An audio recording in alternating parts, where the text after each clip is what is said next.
60കളിൽ എങ്ങനെയാണ് നാരായണേട്ട ഈ മരുഭൂമിയിൽ എത്തിപ്പെടുന്നത്? വേലായുധേട്ടന്റെ ലോഞ്ചില് കോർഫക്കാനിൽ വന്നിറങ്ങി. അവിടുന്ന് ഒരു അറബിയുടെ സഹായത്തില് ഷാർജയിലെത്തി. ഷാർജന്ന് ദുബായിക്ക് നടന്നാ വന്നെ. അന്ന് ദുബായില് കെട്ടിടങ്ങൾ പണിത് വരുന്നേ ഉള്ളൂ. ഇന്നിവിടെ കാണുന്ന പല കെട്ടിടങ്ങളിലും എന്റെ വേർപ്പ് വീണിട്ടുണ്ട്. നമ്മൾ അധ്വാനിക്കുന്നത് നമ്മളെ സ്നേഹിക്കുന്നവർക്ക് വേണ്ടിയാണല്ലോ എന്ന് ഓർക്കുമ്പോ അതിന്റെ ഒരു ക്ഷീണം അറിയില്ല. നമ്മളിവിടുന്ന് അയച്ചു കൊടുക്കുന്ന പൈസക്ക് അവിടെ ഒരു കാര്യം നടന്നു എന്നറിയുമ്പോൾ ഒരു സന്തോഷ. ഞങ്ങള് പലരും മനസ്സ് നാട്ടിൽ വെച്ചിട്ട് ശരീരം മാത്രമേ ഇങ്ങോട്ട് കൊണ്ടുവരുള്ളൂ.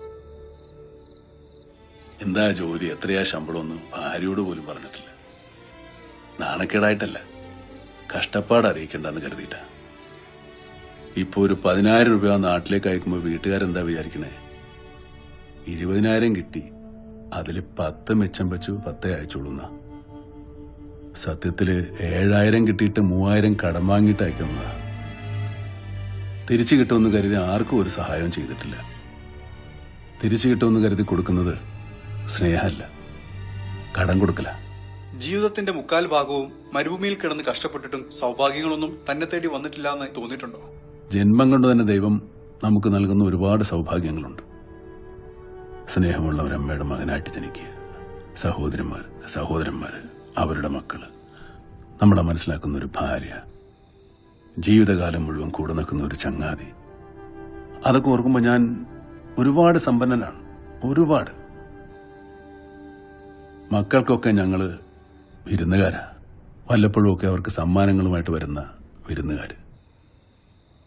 മക്കളുടെ പ്രായമുള്ള കുട്ടികളെ കാണുമ്പോൾ നമുക്ക് മക്കളുടെ ഓർമ്മ വരും.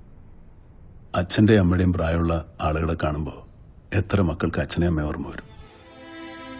കുറച്ചുപേരെ മാറ്റി നിർത്തിയാൽ ഭൂരിഭാഗം പ്രവാസികളും നയിക്കുന്നത് സന്തോഷകരമായ ഒരു ജീവിതമാണെന്ന് നമുക്ക് പറയാൻ പറ്റുമോ? ഓരോരുത്തരും ജീവിക്കുന്നത് അവരുടെ മനസ്സിലാ. ഒരാൾ സങ്കടപ്പെട്ടിട്ടാണോ സന്തോഷിച്ചിട്ടാണോ ജീവിക്കുന്നതെന്ന് പുറത്തു നിന്ന് നോക്കുന്ന ആൾക്ക് എങ്ങനെ പറയാൻ പറ്റും? പറയാൻ പറ്റില്ല. സങ്കടപ്പെട്ടിട്ടുണ്ട്. ചില നേരങ്ങളിൽ നമ്മൾ നാട്ടിലില്ലെന്നോർത്ത്.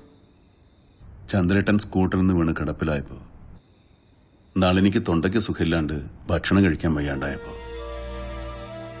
സതീശന് മഞ്ഞപ്പിത്തം വന്ന് കിടപ്പിലായപ്പോ അവന്റെ അരികത്തില്ലെന്നോർത്ത് സങ്കടപ്പെട്ടിട്ടുണ്ട്, കരഞ്ഞിട്ടുണ്ട്. വയസ്സാവുന്നോണ്ടല്ല, അധ്വാനിച്ച് കുടുംബം പോറ്റാനുള്ള ആരോഗ്യമില്ലാണ്ടായി പോയാലോ എന്നോർത്ത് സങ്കടപ്പെട്ടിട്ടുണ്ട്. നാരായണേട്ടന്റെ ജീവിതത്തിൽ എന്തെങ്കിലുമൊക്കെ അച്ചീവ് ചെയ്യണമെന്ന് എപ്പോഴെങ്കിലും തോന്നിയിട്ടുണ്ടോ? നിങ്ങൾ കാരണം നിങ്ങളുടെ ചുറ്റുമുള്ളവർ സന്തോഷിക്കുന്നുണ്ടെങ്കിൽ, നിങ്ങളുടെ മാതാപിതാക്കൾ ഒരു രാത്രിയെങ്കിലും മനസമാധാനത്തോടെ കിടന്നുറങ്ങുന്നുണ്ടെങ്കിൽ, അതിന് കാരണം നിങ്ങളാണെങ്കിൽ അതാണ് അച്ചീവ്മെന്റ്. ഒരാൾ ജീവിതത്തിൽ വിജയിച്ചു എന്ന് പറയുന്നത് അയാളുടെ ജീവിതം മറ്റുള്ളവർക്ക് ഉപകാരപ്പെട്ടു നോക്കിയിട്ടാ. ഞാൻ കാരണമാണ് എന്റെ വീട്ടിലെ പട്ടിണി മാറിയത്, അച്ഛന്റെ കടങ്ങൾ തീർത്തത്, പെങ്ങന്മാരെ കെട്ടിച്ചു വിട്ടത്, ഏട്ടനൊരു തൊഴിലുണ്ടായത്. അങ്ങനെ നോക്കുമ്പോ ഒരു വലിയ ജീവിത വിജയം നേടിയ ആളല്ലേ ഞാൻ. Successful man, full successful man. നാരായണേട്ടന്റെ മറുപടികളിലൊക്കെ തന്നെയുണ്ട് ജീവിതത്തിൽ ഒരുപാട് അച്ചീവ് ചെയ്ത, വളരെ സക്സസ്ഫുൾ ആയ ജീവിതം നയിച്ച ഒരാളാണെന്ന്. ഇനി നാരായണേട്ടന്റെ മനസ്സിൽ എന്തെങ്കിലുമൊക്കെ ആഗ്രഹങ്ങൾ ബാക്കിയുണ്ടോ? ഇനിയൊരു ജന്മം ഉണ്ടെങ്കിൽ ഈ നാരായണനായിട്ട് തന്നെ ഈ ഭൂമിയിൽ ജനിക്കണം.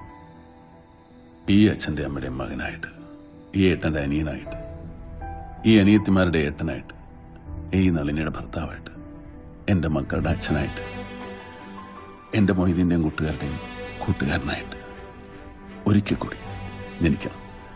അത്രേ ഉള്ളൂ.